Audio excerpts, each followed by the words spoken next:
जी द्वारा संविधान का प्रारूप तैयार किया गया है, लेकिन ये गलत है। बी आर अंबेडकर जी की अध्यक्षता में जो समिति गठित हुई थी उसका नाम था प्रारूप समिति। प्रारूप समिति, प्रारूप समिति को अन्य नाम से भी जानते हैं, पांडु लेखन समिति, इंग्लिश में बोलते हैं ड्राफ्टिंग समिति। प्रारूप समिति को पांडुलेखन समिति भी कहा जाता है, इंग्लिश में कहा जाता है ड्राफ्टिंग कमिटी। तो इसके अध्यक्ष थे बी आर अंबेडकर। लेकिन प्रारूप समिति का क्या कार्य था? संविधान के प्रारूप पर विचार विमर्श करना। प्रारूप समिति का कार्य क्या था? जो अध्यक्षता में स्थापित हुई थी बी आर अंबेडकर की, इसका कार्य था संविधान के प्रारूप पर विचार करना। और ये प्रारूप तैयार किया गया था बी एन राव द्वारा, बेनेगल नरसिम्हन राव। तो संविधान का प्रारूप किसने तैयार किया था? बी एन राव, बेनेगल नरसिम्हन राव ने तैयार किया था। और इसके तैयार किए गए प्रारूप पर ही विचार विमर्श करने के लिए प्रारूप समिति का गठन हुआ था, जिसके अध्यक्ष कौन थे? B R Ambedkar, Bhimrao Ambedkar. तो आगे चलते हैं हम नेक्स्ट क्वेश्चन पर। नेक्स्ट क्वेश्चन है 48। शक्ति कहलाती है, तो शक्ति को क्या कहते हैं? शक्ति को क्या कहते हैं? देखो बच्चों, शक्ति की डेफिनेशन होती है कार्य करने की दर को शक्ति कहते हैं। कार्य करने की दर को शक्ति कहते हैं। शक्ति क्या है?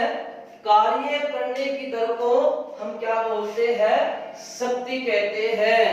शक्ति P बराबर होती है W अपॉन T। W क्या होता है? कार्य, और T क्या होता है? समय।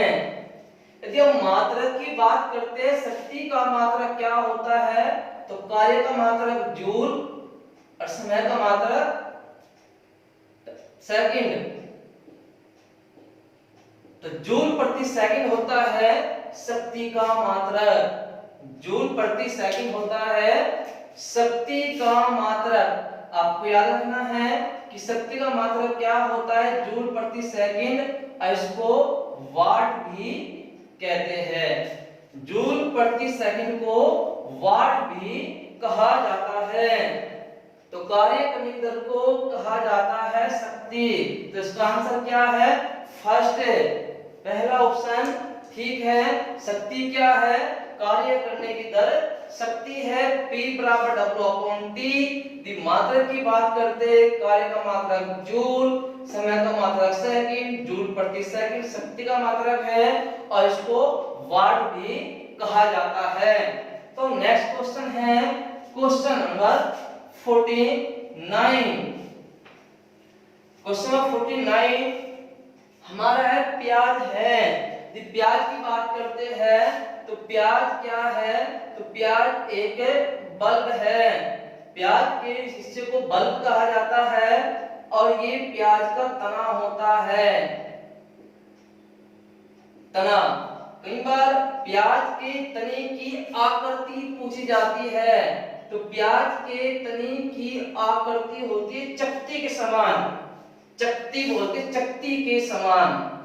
तो प्याज का तना है जिसकी आकृति कैसी हो? चकती के समान। और प्याज का हिस्सा क्या कहलाता है? बल्ब। तो प्याज क्या है? प्याज एक बल्ब है। प्याज क्या है? प्याज एक बल्ब है। तो सही आंसर क्या है? बी, प्याज एक बल्ब है। हम नेक्स्ट क्वेश्चन में चलते हैं। Question number 50। नई आर्थिक नीति किससे संबंधित है? नई आर्थिक नीति किससे संबंधित है? हम बात करते हैं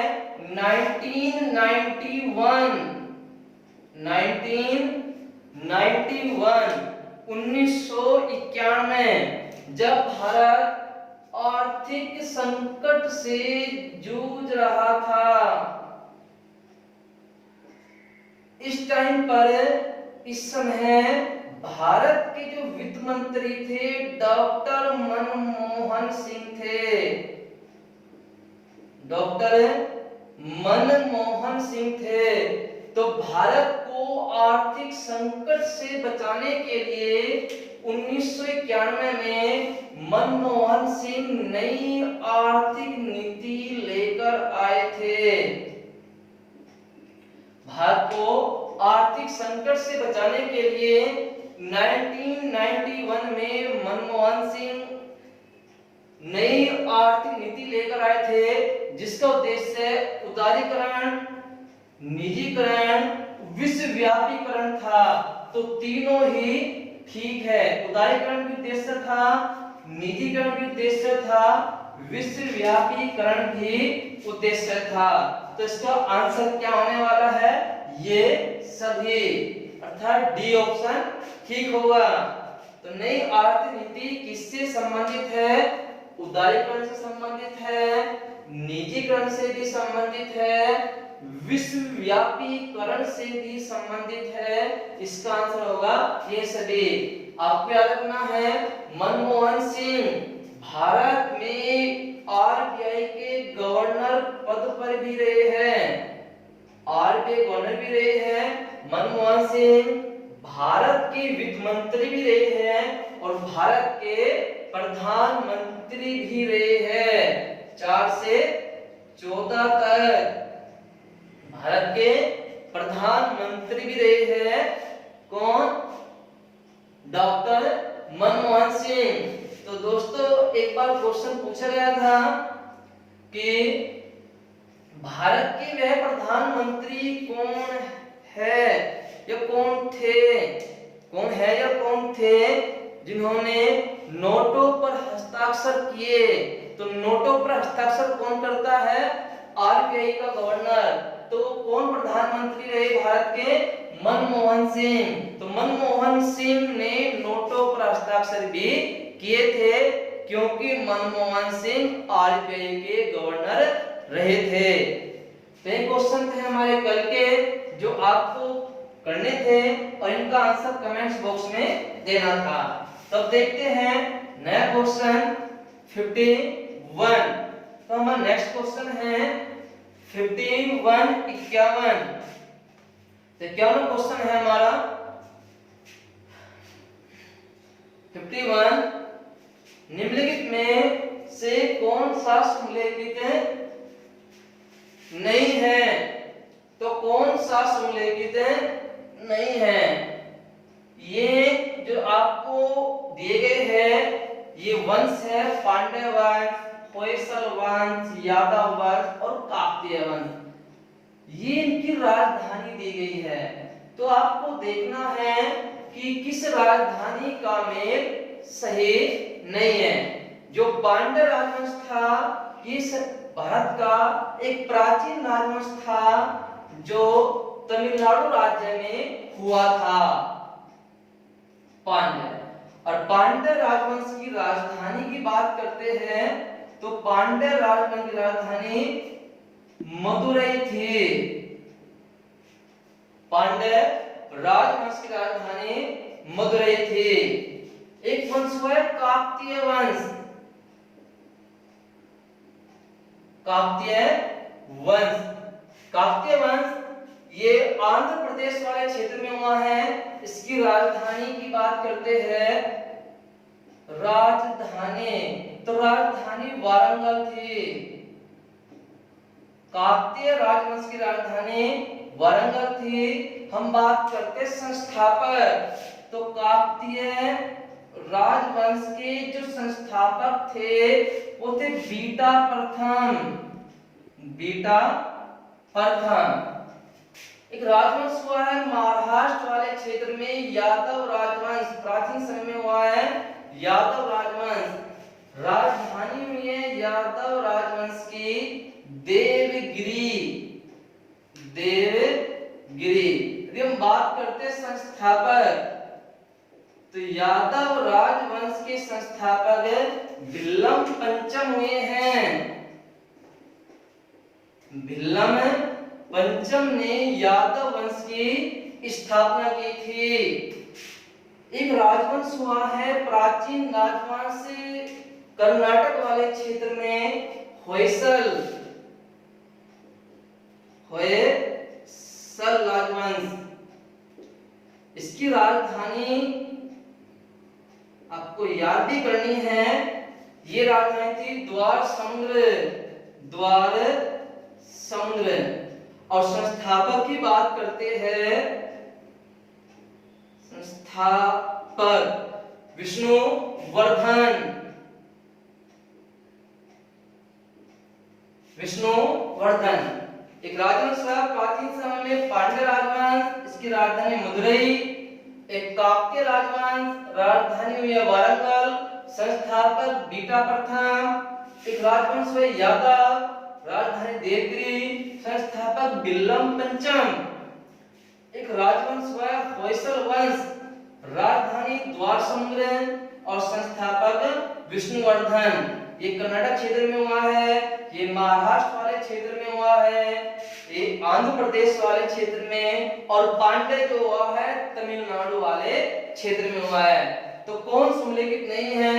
होयसल की राजधानी सुमलेखित है, काक्य की सुमलेखित है, यादव राजवंश की राजधानी सुमलेखित है, लेकिन पांड्य राजवंश की राजधानी सुमलेखित नहीं है। पांड्य की राजधानी क्या हुई है? मदुरई। मदुरई राजधानी हुई है पांड्य राजवंश की। तो हम चलते हैं अपने नेक्स्ट क्वेश्चन पर, उतार लेना, नोट करना। अच्छे क्वेश्चन प्राचीन भारत से हैं, प्राचीन भारत के राजवंशों से क्वेश्चन हैं, पेपर में पूछा गया है रेलवे के एग्जाम में, तो अच्छा क्वेश्चन है। और नेक्स्ट क्वेश्चन लेके चलते हैं हम 52। तो हमारा नेक्स्ट क्वेश्चन है 52। किस मुगल शासक ने 2 बार शासन किया? तो इसका आंसर होगा हुमायूं। हुमायूं ऐसे मुगल शासक हुए जिन्होंने 2 बार शासन किया। जैसे ही बाबर की मृत्यु होती है 1530 में, तो 1530 में हुमायूं शासक बनते हैं और 1540 तक प्रथम बार शासक रहते हैं। उसके बाद 1555 में पुनः शासक बनते हैं और 1556 में इनकी मृत्यु हो जाती है। तो प्रथम बार शासक में थे 1530 में और 40 तक रहे थे। दूसरी बार शासक बने 55 में, 56 तक रहे। तो 2 बार शासक रहे हुमायूं। बीच में जो गैप रहा, हुमायूं का निर्वासन रहा। हुमायूं का निर्वासन कितने वर्ष का था? 15 वर्ष का निर्वासन हुआ हुमायूं का। निर्वासन का कारण क्या था हुमायूं के? तो देख लेते हैं। एक युद्ध हुआ चौसा का युद्ध। चौसा का युद्ध इतिहास का एक महत्वपूर्ण युद्ध था। चौसा का युद्ध 1539 ईस्वी में हुआ। चौसा का युद्ध, यह युद्ध हुमायूं और शेर शाह सूरी के मध्य हुआ। इसमें हुमायूं की पराजय हुई, हुमायूं हार गया और शेर शाह सूरी जीत गया। हुमायूं ने अपनी जान बचाने के लिए गंगा में डुबकी लगा ली थी और गंगा से बहते हुए पानी से हुमायूं की जान किसने बचाई थी? एक भिश्ती था। भिश्ती किसको कहते हैं? नाव चलाने वाले को। एक भिश्ती था निजाम खां। तो निजाम खां नामक भिश्ती ने गंगा नदी से हुमायूं को निकालकर हुमायूं की जान बचाई थी और निजाम खां की इस सहायता के लिए हुमायूं ने निजाम खां को आपको याद रखना है एक दिन का शासक बनाया था। एक दिन का शासक बनाया था निजाम खां को हुमायूं ने। क्यों बनाया शासक हुमायूं ने निजाम खां को? क्योंकि हुमायूं को गंगा नदी से निकाला था निजाम खां ने और निजाम खां ने हुमायूं की जान बचाई थी। इसके बदले हुमायूं ने निजाम खां को एक दिन का शासक बनाया। तो एक दिन ये पूछा जा सकता है आप लोगों से कि भारत में एक दिन का शासक कौन बना था? तो एक दिन के लिए शासक बना था निजाम खां। तो निजाम खां ने अपने एक दिन के शासन काल में चमड़े के सिक्के चलवाए। चमड़े के सिक्के चलवाए थे। इंपोर्टेंट डाल लेना, काफी इंपोर्टेंट क्वेश्चन है। भारत में चमड़े के सिक्के चलाने वाला शासक कौन था? तो भारत में निजाम खां ने चमड़े के सिक्के चलाए थे।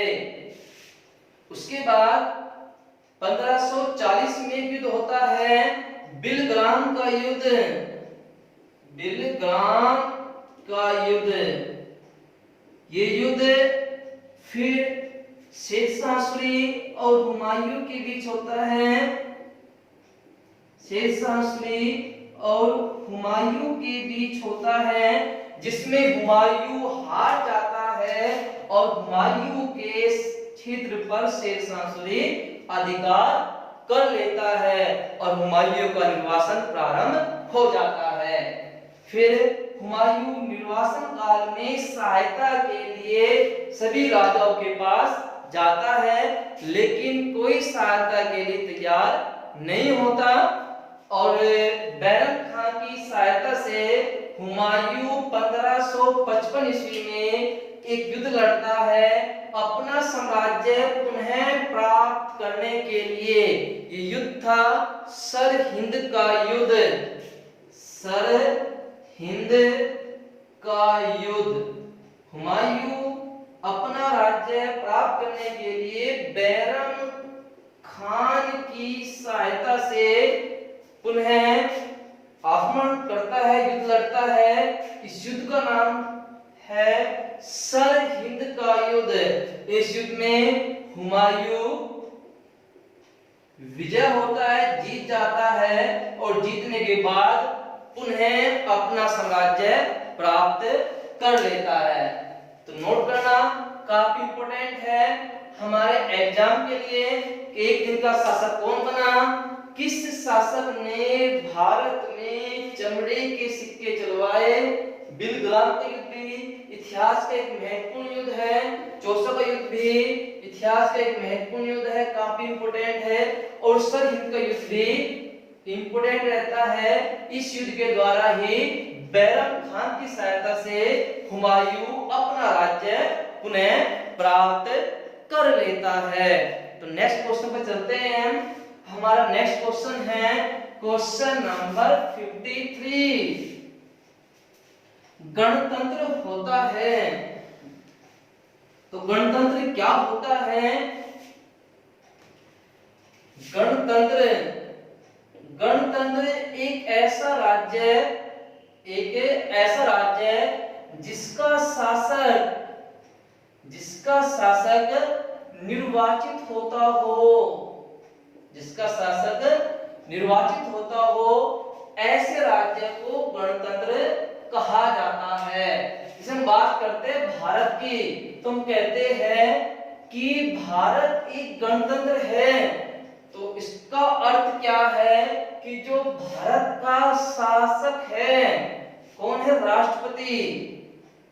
राष्ट्रपति जो भारत का शासक है राष्ट्रपति, उसका क्या है? निर्वाचन होता है।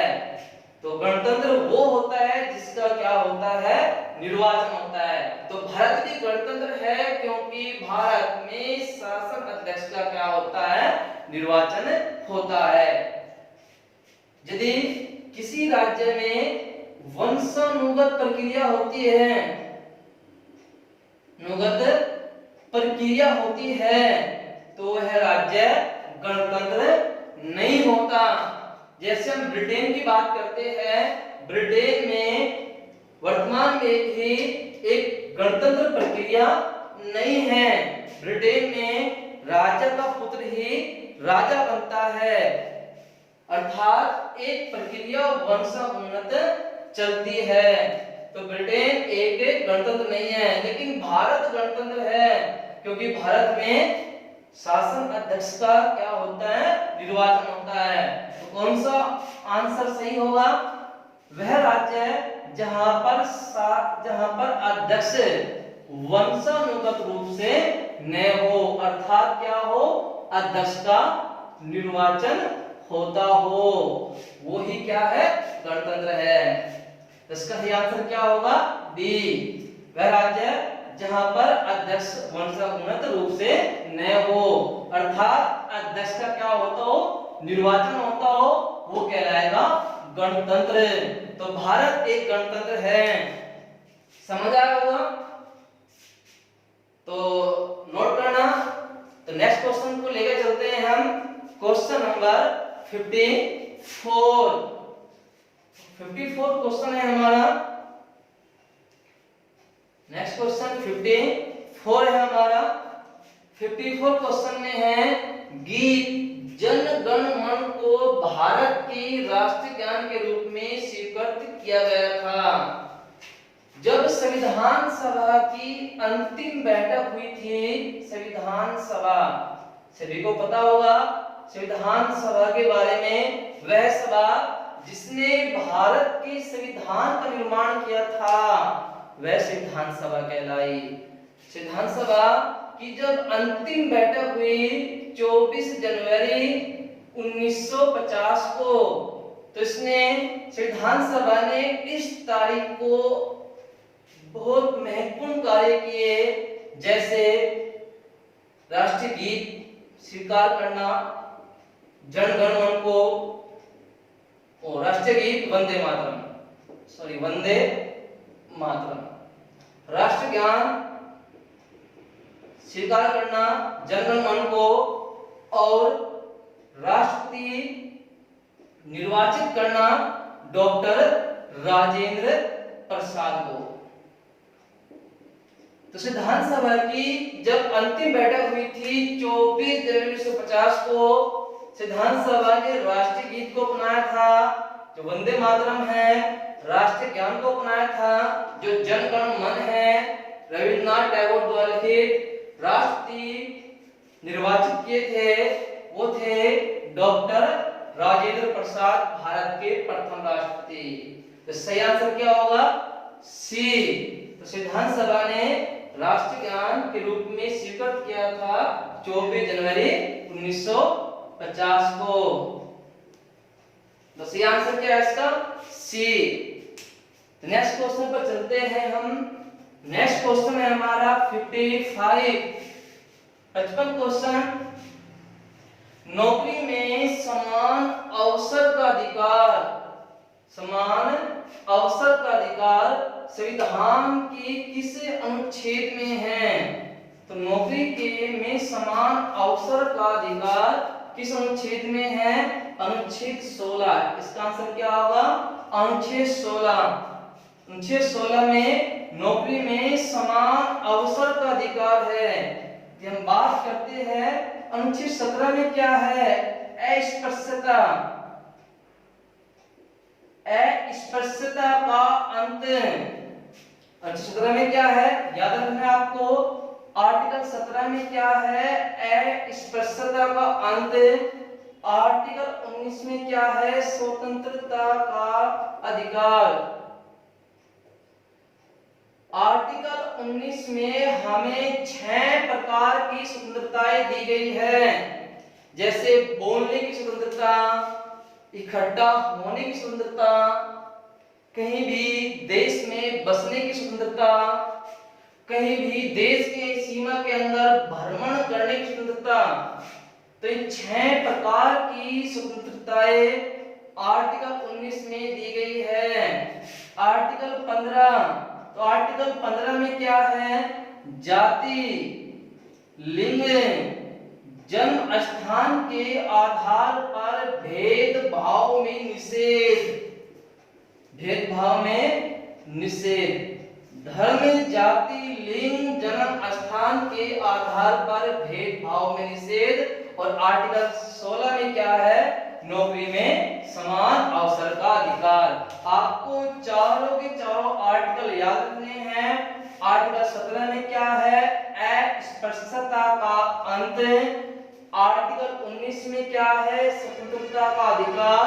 6 प्रकार की स्वतंत्रताएं दी गई है इसमें। आर्टिकल 15 में धर्म, जाति, लिंग, जन्म स्थान के आधार पर भेदभाव में निषेध। और आर्टिकल 16 में क्या है? नौकरी में समान अवसर का अधिकार। तो ये था हमारा क्वेश्चन नंबर 55, 55। तो क्वेश्चन है नेक्स्ट हमारा 56। नोट करना इस क्वेश्चन को, चारों चारों आर्टिकल, और याद करना। तो हमारा नेक्स्ट क्वेश्चन है 56। गवर्नर जनरल द्वारा जारी किया गया अध्यादेश किस के द्वारा मंजूर किया जाता है? एक तो होता है गवर्नर जनरल का अध्यादेश, वो आपको याद रखना है। आर्टिकल 213, अनुच्छेद 213 के अंतर्गत गवर्नर जनरल अध्यादेश जारी कर सकता है, और जिसकी मंजूरी किसको दी जाती है? विधानमंडल। विधानमंडल मंजूर करता है गवर्नर जनरल का अध्यादेश। तो गवर्नर जनरल अपना अध्यादेश कब जारी करता है? जब विधानमंडल का सत्र न चल रहा हो और कोई नियम तुरंत आवश्यक हो, तो ऐसी स्थिति में गवर्नर अपना अध्यादेश जारी करता है। हम बात करते हैं विधानमंडल क्या होता है। विधानमंडल क्या होता है? जो गवर्नर जनरल के अध्यादेश को मंजूरी देता है। विधानमंडल तीन चीजों से मिलकर बना है। एक है विधानसभा, एक है विधान परिषद, और एक है राज्यपाल, गवर्नर। तो पूछा जा सकता है आप लोगों से कभी भी एग्जाम में, विधानमंडल किस किस से मिलकर बना होता है? तो आंसर होगा विधानसभा, विधान परिषद, राज्यपाल। लेकिन आपको एक क्वेश्चन और याद रखना है। जो विधान परिषद है सिर्फ भारत के 6 राज्यों में है। विधान परिषद भारत के सिर्फ 6 राज्यों में है। विधानसभा सभी राज्यों में है, 28 के 28 राज्यों में, और 3 केंद्र शासित प्रदेशों में भी विधानसभा है। सभी राज्यों में विधानसभा है और 3 केंद्र शासित प्रदेशों में विधानसभा है, जैसे दिल्ली, जैसे पांडिचेरी, और एक है इसमें जम्मू कश्मीर। तो 3 केंद्र शासित प्रदेशों में विधानसभा है और 28 राज्यों में विधान परिषद सिर्फ भारत के 6 राज्यों में है। वे राज्य है उत्तर प्रदेश, महाराष्ट्र, आपका कर्नाटक, आंध्र प्रदेश, तेलंगाना, और आपका एक राज्य है बिहार। तो इन 6 राज्यों में विधान परिषद है। याद रखिए आप लोगों को कि भारत के कितने राज्यों में विधान परिषद है? 6 राज्यों में, उत्तर प्रदेश, महाराष्ट्र, कर्नाटक, आंध्र प्रदेश, तेलंगाना, बिहार। पहले विधान परिषद 7 राज्यों में थी। एक राज्य था जम्मू कश्मीर, लेकिन अब वो राज्य नहीं रहा। इस वजह से वर्तमान में 6 राज्यों में ही विधान परिषद है। समझ आओ क्वेश्चन। तो नेक्स्ट चलते हैं हम अपने अगले क्वेश्चन पर। नोट करना क्वेश्चन के सभी फैक्ट हैं। तो आगे चलते हैं हम अपना नेक्स्ट क्वेश्चन लेकर, क्वेश्चन नंबर 57। टीटागढ़ जाना जाता है, टीटागढ़ जाना जाता है 1882 में पश्चिम बंगाल में कागज उद्योग के लिए एक कारखाना खोला गया था। कागज उद्योग के लिए एक कारखाना खोला गया था, कहां पर? टीटागढ़ में।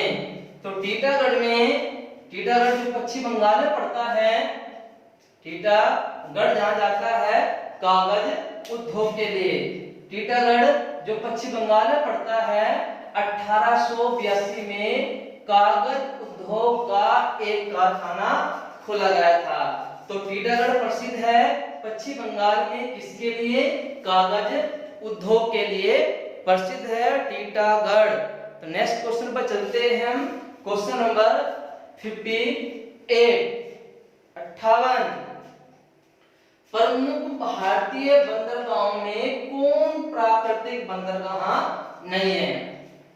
आपको पता होगा कि भारत में 13 बड़े बंदरगाह हैं, भारत में 13 बड़े बंदरगाह हैं, जिसमें 12 बंदरगाह भारत की मुख्य भूमि के तटीय भाग पर स्थित है और 13वां बंदरगाह अंडमान निकोबार की राजधानी पोर्ट ब्लेयर पर स्थित है। भारत के 12 बड़े बंदरगाह भारत की तटीय सीमा पर स्थित है और 13 बड़ा बंदरगाह अंडमान निकोबार की राजधानी पोर्ट ब्लेयर पर स्थित है। एक बंदरगाह है मुंबई बंदरगाह, जो किस राज्य में पड़ता है? महाराष्ट्र राज्य में। इधर अरब सागर है और इधर बंगाल की खाड़ी है, बंगाल की खाड़ी। तो मुंबई बंदरगाह एक भारत का प्राकृतिक बंदरगाह है और किस राज्य में पड़ता है? महाराष्ट्र राज्य में पड़ता है। कोचीन केरल में स्थित एक बंदरगाह है, केरल के एक द्वीप पर स्थित है, वेलिंगटन द्वीप।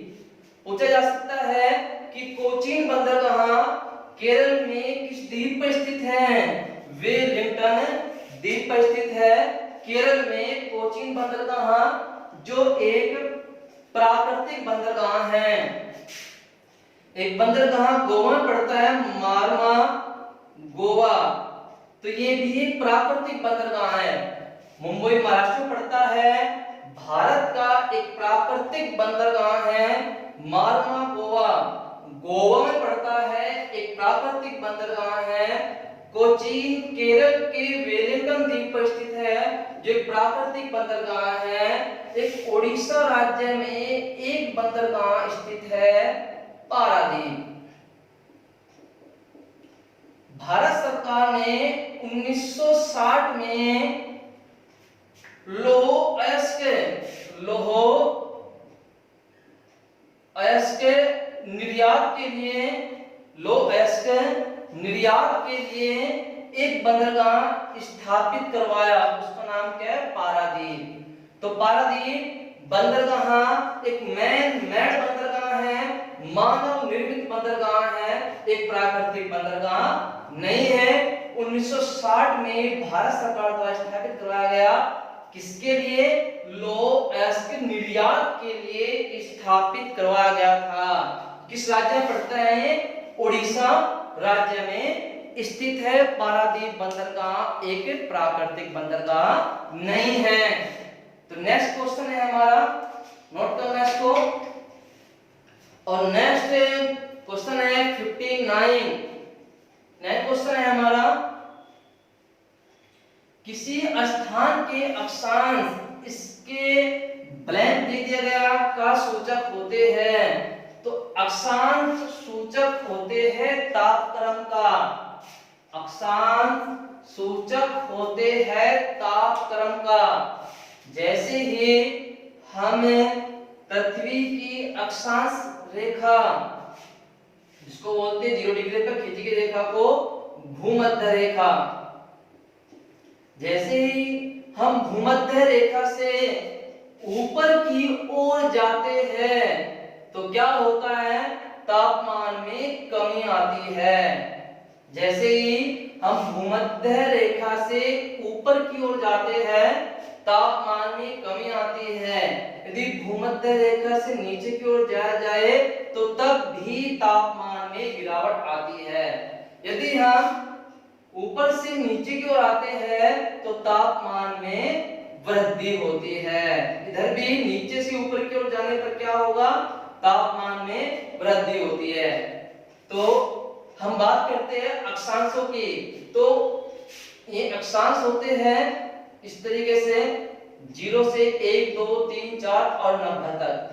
नीचे भी इस तरह होते हैं 90 तक। यदि हम उच्च अक्षांश से चले निम्न अक्षांश की ओर तो तापमान में बढ़ोतरी होती है। नीचे से भी ऐसा करेंगे, हम 90 से नीचे की ओर आए उच्च अक्षांश से निम्न अक्षांश की ओर तो तापमान में वृद्धि होती है। भूमध्य रेखा की ओर आने पर क्या होता है, तापमान में वृद्धि होती है। निम्न अक्षांश से उच्च अक्षांश की ओर जाए, ऊपर की ओर जाए तो तापमान में कमी होती है। इधर भी यदि हम निम्न अक्षांश से उच्च अक्षांश की ओर जाए तो तापमान में कमी आती है। तो सही आंसर क्या है इसका, तापक्रम का सूचक है। जो अक्षांश होते हैं तापक्रम का सूचक होते हैं। निम्न अक्षांश से उच्च अक्षांश की ओर जाने पर तापमान में कमी होती है और उच्च अक्षांश से निम्न अक्षांश की ओर आने पर तापमान में वृद्धि होती है। समझ आया होगा? यदि नहीं समझ आया तो कमेंट्स बॉक्स में बता देना, मैं इसको डायग्राम को पुनः यानी कि नेक्स्ट क्लास में आपको दोबारा से रिवाइज करा दूंगा। तो नेक्स्ट क्वेश्चन है हमारा 60 जड़त्व आघूर्ण का मात्रक है। तो जड़त्व आघूर्ण का फॉर्मूला होता है I बराबर mr स्क्वायर। m द्रव्यमान, m क्या होता है, द्रव्यमान। द्रव्यमान का मात्रक क्या होता है, किलोग्राम। आपको पता होगा, मैंने आपको जैसे फिजिक्स पढ़ाया था तो भौतिक राशियों से ही उनके मात्रक आपको मानने सिखाए थे। तो m क्या है, द्रव्यमान। द्रव्यमान का मात्रक क्या होता है, किलोग्राम। r क्या, डिस्टेंस, दूरी। तो दूरी का मात्रक क्या होता है, मीटर। लेकिन यहाँ पे स्क्वायर है तो यहाँ भी क्या करते हैं, मीटर स्क्वायर। द्रव्यमान का मात्रक किलोग्राम और दूरी का मात्रक मीटर। स्क्वायर है तो हमने भी स्क्वायर कर दिया। तो किसका मात्रक आ गया है, जड़त्व आघूर्ण का। जड़त्व आघूर्ण का मात्रक होता है किलोग्राम मीटर स्क्वायर। कौन सा ऑप्शन सही होगा, ऑप्शन सी। हमारा ऑप्शन सी ठीक है। जड़त्व आघूर्ण का मात्रक है किलोग्राम मीटर स्क्वायर। तो अब चलते हैं हम अपने नेक्स्ट क्वेश्चन पर, क्वेश्चन नंबर 61।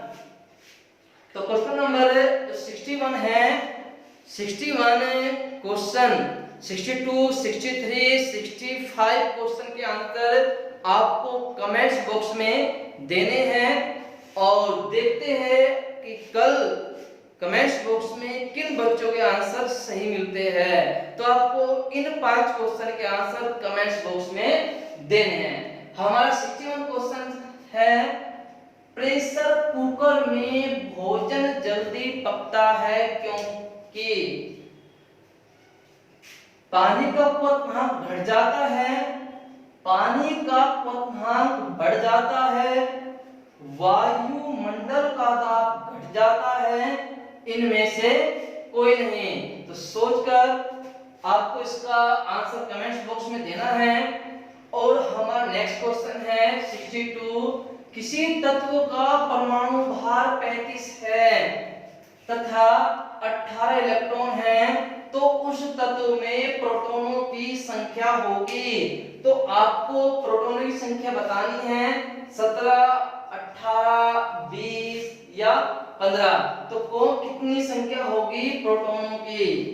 तो इसका आंसर भी कमेंट्स बॉक्स में देना है आपको। 63। भारत में हरिजन संघ की स्थापना किसने की? तो भारत में हरिजन संघ की स्थापना किसने की? अंबेडकर जी ने, पहला ऑप्शन। महात्मा गांधी जी ने, दूसरा ऑप्शन। ज्योतिबा फूले जी ने, तीसरा ऑप्शन। लाला हरदयाल ने, चौथा ऑप्शन। तो क्वेश्चन अच्छा है, आप कमेंट्स बॉक्स में आंसर देना है। तो नेक्स्ट क्वेश्चन है क्वेश्चन नंबर 64। सूर्य के परितः हैली धूमकेतु का परिक्रमा पथ है। तो सूर्य के परितः हैली धूमकेतु है, उनका परिक्रमा पथ कैसा होता है?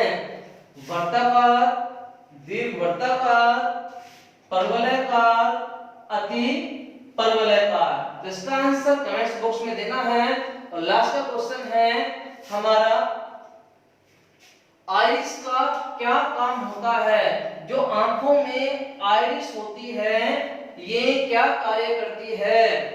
आंख में जाने वाले प्रकाश की मात्रा को नियंत्रित करती है, आंख में जाने वाले प्रकाश की मात्रा को लौटा देती है, प्रतिबिंब लेंस को चित्र भेजती है, इनमें से कोई नहीं। इसका आंसर भी आपको कमेंट्स बॉक्स में देना है। तो आज के लिए इतना ही, धन्यवाद।